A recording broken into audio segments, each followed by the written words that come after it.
संदीप है।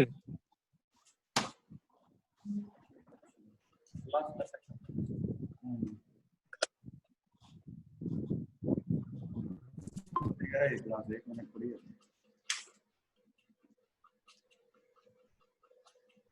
माइक कौन सा है? इसी में हर टाइम में माइक है।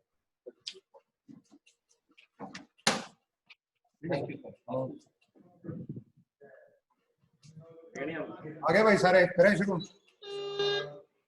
Yes sir. क्यों कुत्तू बना है?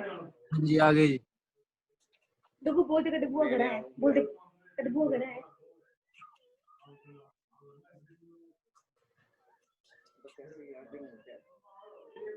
तो सबसे पहले भाई ईआरपी समझो, ईआरपी क्या होती है। उसने क्यों मारे थोड़े ने? भाई अपना माइक म्यूट कर लो। ईआरपी एक ऐसा सॉफ्टवेयर होता है जिससे पूरी की पूरी कंपनी में कहीं पे भी आपका प्लांट है, कहीं पे भी आपके ऑफिसेज हैं, तो एक सर्वर के ऊपर ये इंस्टॉल होके आप सारी कंपनी का काम इनपुट इसमें दे सकते हो और अलग अलग जगह पे क्या क्या हो रहा है उसकी आउटपुट आप इस सॉफ्टवेयर के जरिए देख सकते हो। इसको बोलते हैं एंटरप्राइज रिसोर्स प्लानिंग सॉफ्टवेयर। जो जस्ट फूड ईआरपी है ये माइक्रोसॉफ्ट का बनाया हुआ है, डायनेमिक्स एनएबी प्लेटफॉर्म पे है।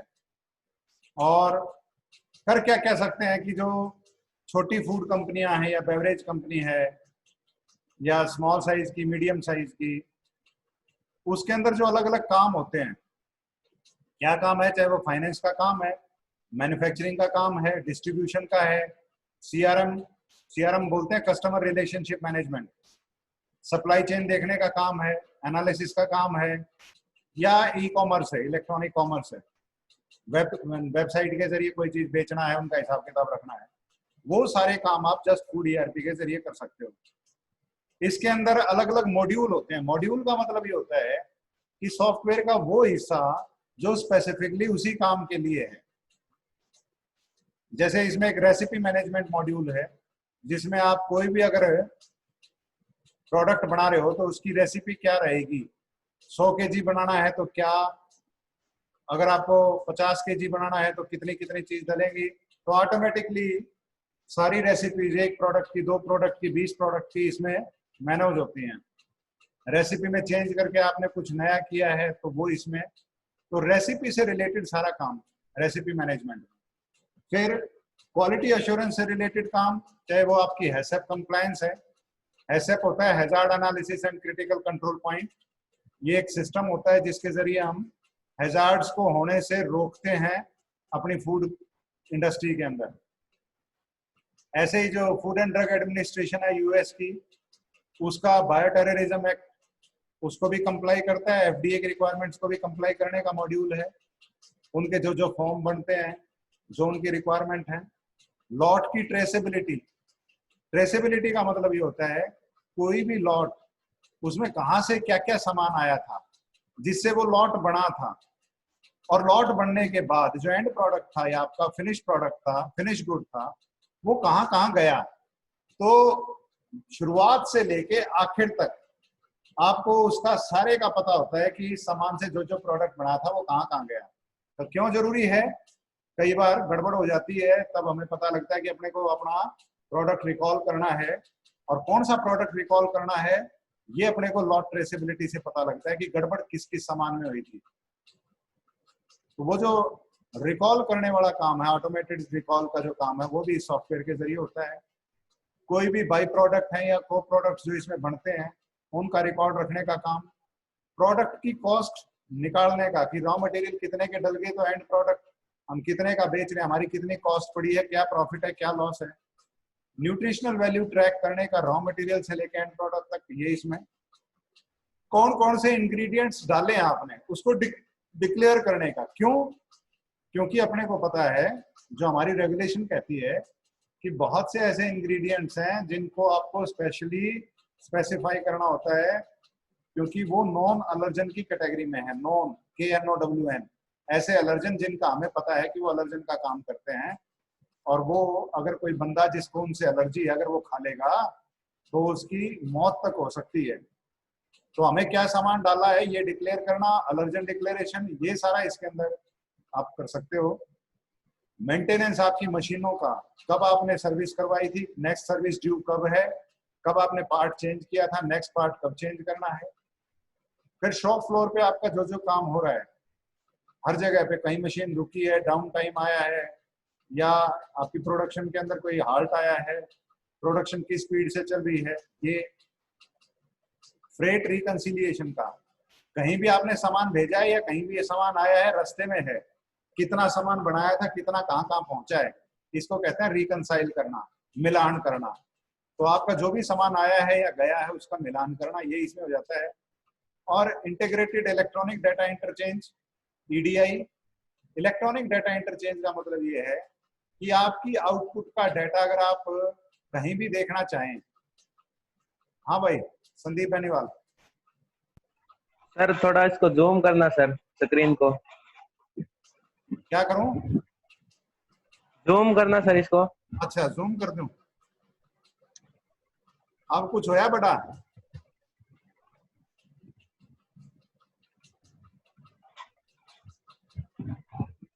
अब तो दिख नहीं रही। हाँ अब सही है सर। वो तो अपनी स्क्रीन पे। ठीक है अब सही है सर। चलो।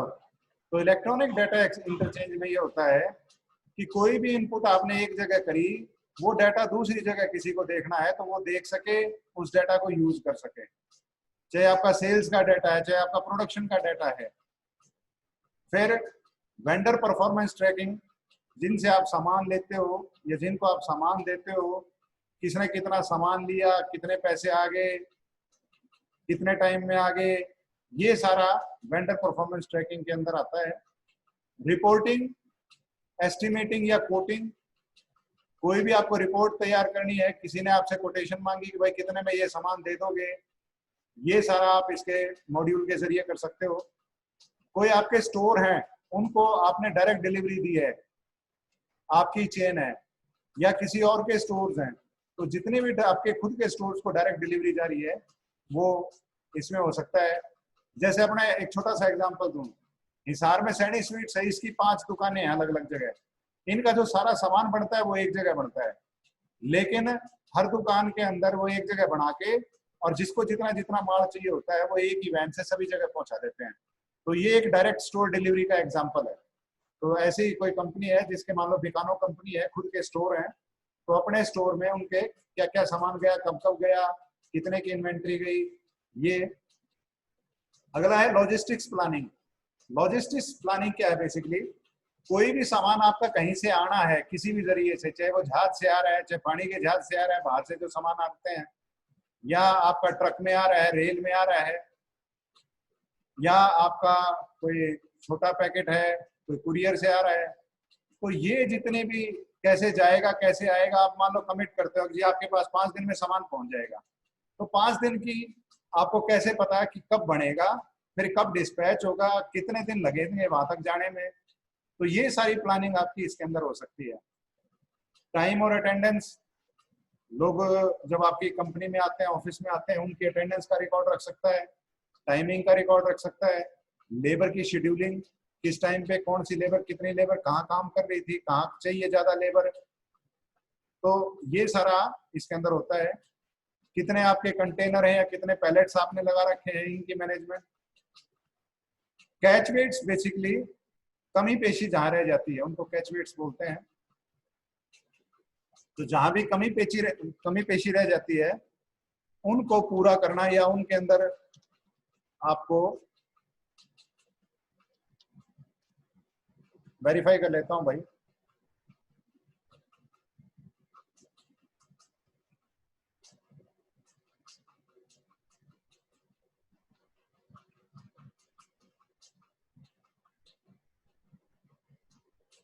अप्रोक्सीमेट वेट, हाँ यही। तो जो भी वेरिएशन आती है वेट के अंदर, मान लो कहीं 5 ग्राम कम रह गया, किसी में 10 ग्राम ज्यादा चला गया, तो इसका रिकॉर्ड रखना ये भी इसमें हो सकता है। सेल्स और परचेज, इसके अंदर आप कहीं भी आपको रिबेट मिली है या आपने सेल में रिबेट दी है किसी को, क्योंकि धंधे में ये होता है ना, जो ज्यादा माल उठाएगा उसको हम कम पैसे में भी दे देते हैं, कम मार्जिन में भी गुजारा कर लेते हैं। तो ये सारे के सारे काम जो आपकी फूड इंडस्ट्री से रिलेटेड है, ये आपके जस्ट फूड ईआरपी एक सॉफ्टवेयर है, ईआरपी सॉफ्टवेयर, उसके अंदर हो सकते हैं। इसके जो फ्लोर फीचर्स हैं कि कितना आपने रिसीव किया, कितना साइड में रख दिया, शिपिंग, कितना माल आपने बना के भेज दिया या कहाँ कहाँ से माल आपके पास आया, वेयर हाउस में से कितना अंदर गया, कितना बाहर आया, और एफईएफओ, फर्स्ट एंट्री फर्स्ट आउट, कि आपके सामान जो इस्तेमाल होगा वो किस तरीके से होगा, आपके जो बिन्स हैं वो किस तरीके से भरे जाएंगे ताकि माल आपका खराब ना हो। क्वालिटी ऑडिट्स हैं, ये आप इसके जरिए कर सकते हो।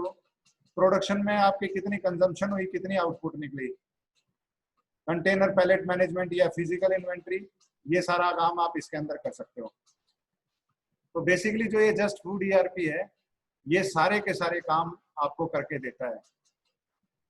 कोई भी जो एंटरप्राइज रिसोर्स प्लानिंग सॉफ्टवेयर है उसके अंदर कुछ खास बातें होनी चाहिए, चाहे आप कोई यूज करो, चाहे वो सैप का यूज करो, चाहे वो जस्ट फूड ईआरपी करो, या कोई XYZ कंपनी का करो। उसमें जो भी आपकी की रिक्वायरमेंट्स हैं वो फुलफिल करे, ये बहुत जरूरी है। और कोई भी ईआरपी अगर आपको कंपनी में इंस्टॉल करना है या कंपनी वाइड डिप्लॉय करना है तो आसान नहीं होता, एक दिन में नहीं होता। कुछ ईआरपी तो आपके कुछ हफ्तों से लेके कुछ महीनों तक में हो जाते हैं, और कुछ आपके फेजेस में होते हैं कि पहले एक मॉड्यूल काम करेगा, फिर दूसरा मॉड्यूल, फिर तीसरा मॉड्यूल, और फेजेस में ये सारा आपका इवन 1 साल तक भी लग जाता है। तो जब भी आपको ईआरपी चूज करना है तो इन सारी बातों का ध्यान रखना है कि टाइम कितना लगेगा, पैसा कितना लगेगा, ट्रेनिंग कितनी देनी पड़ेगी, और जब इसको तुम इंस्टॉल कर लोगे या डिप्लॉय कर लोगे तो तुम्हें फायदा कितना मिलेगा और आगे ग्रोथ में कितनी मदद मिलेगी। अब क्या देखना है ईआरपी सिस्टम में कि इन्वेंट्री मैनेजमेंट करते हुए वो ढंग से ट्रैक कर पाए, मैनेज कर पाए। ऑप्टिमाइज करने का मतलब कि हम मैक्सिमम यूटिलाइजेशन कर पाए हर रिसोर्स का, उसको बोलते हैं ऑप्टिमाइजेशन। कि हमारी जो इंडस्ट्री है वो अपनी मैक्सिमम कैपेसिटी पे बिना रुके काम कर सके। इंग्रेडिएंट्स जो जो आप यूज करना चाहते हैं, जो आपका काम चल रहा है, जो आपके फिनिश गुड है, इन सब का लेखा जोखा वो होता है इन्वेंट्री मैनेजमेंट। दूसरा 9 है शायद ये, हाँ, कि ईआरपी सिस्टम में किन 9 पॉइंट्स का ध्यान रखना है। पहला है इन्वेंट्री मैनेजमेंट। 1 मिनट भाई।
भाई ये क्लास में बाद में लूंगा, अगली क्लास में आप एक 10 पे है उस पर मिलेंगे।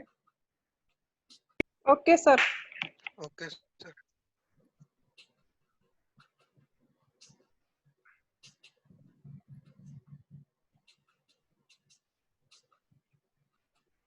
मैंने दूसरे लड़के को बताया भी अपना तो यही तेरे का पिता हुआ, यही भाई, यही मामा है, सब कुछ यही है। अपन को उन्होंने रोटी मिली रही, रोटी दे रही।